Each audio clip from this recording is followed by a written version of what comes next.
Fibroid uterus এটি জরায়ুর এক ধরনের টিউমার। সাধারণত টিউমার শব্দটি শুনলে আমরা ঘাবড়ে যাই। এটা ঘাবড়াবার কিছু নেই, এটা একটা বিনাইন বা ভালো ধরনের টিউমার যা প্রজননক্ষম মহিলাদের ক্ষেত্রেই বেশি দেখা যায়।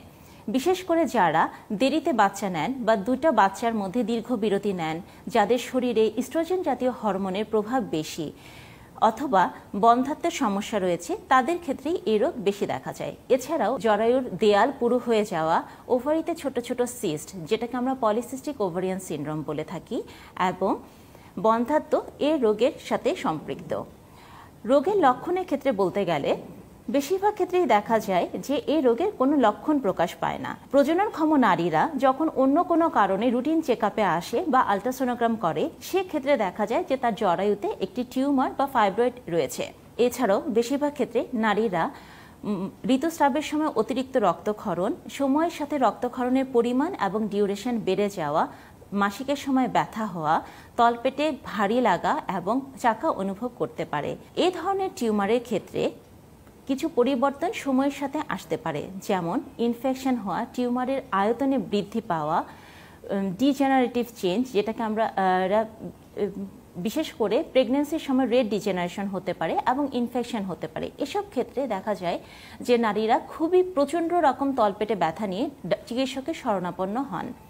এছাড়াও এ ধরনের টিউমারের গর্ভাবস্থার উপরেও কিছু প্রভাব রয়েছে, যেমন বারবার গর্ভপাত হওয়া, গর্ভাবস্থায় বাচ্চা ঠিকমতো বেড়ে না ওঠা এবং বাচ্চার পজিশন ঠিক না থাকা। এছাড়া এই রোগ নির্ণয়ের জন্য কিন্তু শুধুমাত্র আলট্রাসোনোগ্রাম বা তলপেটের আলট্রাসোনোগ্রাম বা টিভিএস এর মাধ্যমেই নির্ভুলভাবে এই রোগ নির্ণয় করা যায়। আলট্রাসোনোগ্রামের মাধ্যমে আমরা যেটা দেখি যে টিউমারের সংখ্যা কতখানি, আয়তন কত, টিউমারটি এক্সাক্ট কোন জায়গায় রয়েছে, এবং তার সাথে অন্য কোনো রোগ যেমন ওভারিতে টিউমার বা এন্ডোমেট্রোসিস বা অন্য কোনো ধরনের প্রদাহ রয়েছে কিনা। মাসিকের সময় অল্প রক্তক্ষরণ হচ্ছে বা পেটে ব্যথা হচ্ছে, তাহলে সেই সব ক্ষেত্রে কিন্তু আমরা মেডিসিনের মাধ্যমে চিকিৎসা দিয়ে থাকি, যেমন সিমটোমেটিক ট্রিটমেন্ট যেটাকে আমরা ব্যথা এবং রক্তক্ষরণের জন্য আমরা মেফেনামিক অ্যাসিড বা ট্রানেক্সামিক অ্যাসিড অ্যান্টিস্পাজমোটিক ব্যবহার করে থাকি। এছাড়াও কিছু হরমোনাল ট্রিটমেন্ট যেমন ইউনিপ্রোস্টাল এসিটেট, ড্যানাসল, জিএনআরএইচ অ্যানালগ, এ ধরনের হরমোনাল ট্রিটমেন্ট দিয়েও আমরা টিউমারের আয়তন কমিয়ে আনতে পারি। গর্ভধারণ করার চেষ্টা করছে কিন্তু গর্ভধারণ করতে পারছে না, সেই ক্ষেত্রে কিন্তু তার বেস্ট অপশন হচ্ছে সার্জারি। এই সার্জারিটা একটা বিশেষ ধরনের সার্জারি যেটাকে আমরা মায়োমেক্টমি বলে থাকি। এই অপারেশনের ক্ষেত্রে আমরা জরায়ুকে অক্ষত রেখে শুধুমাত্র টিউমারগুলোকে অপসারণ করি।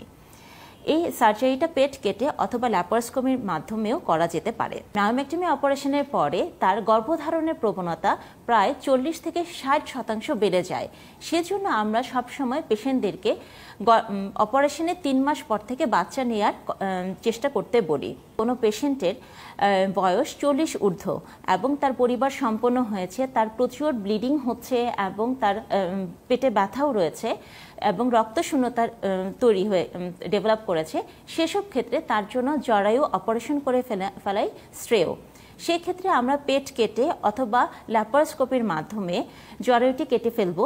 এতে যদি ওভারিগুলো ভালো থাকে তাহলে ওভারি ভালো থাকবে, তার মাসিক হবে না, সে আর গর্ভধারণ করতে পারবে না, কিন্তু তার কোনো ধরনের শারীরিক বা সাংসারিক কোনো সমস্যা হবে না। আমরা ডেল্টা মেডিকেল কলেজ হসপিটালে ল্যাপারোস্কোপি এবং ল্যাপারোটমির মাধ্যমে হিস্টেরেক্টমি এবং মায়োমেক্টমি অপারেশন করে থাকি।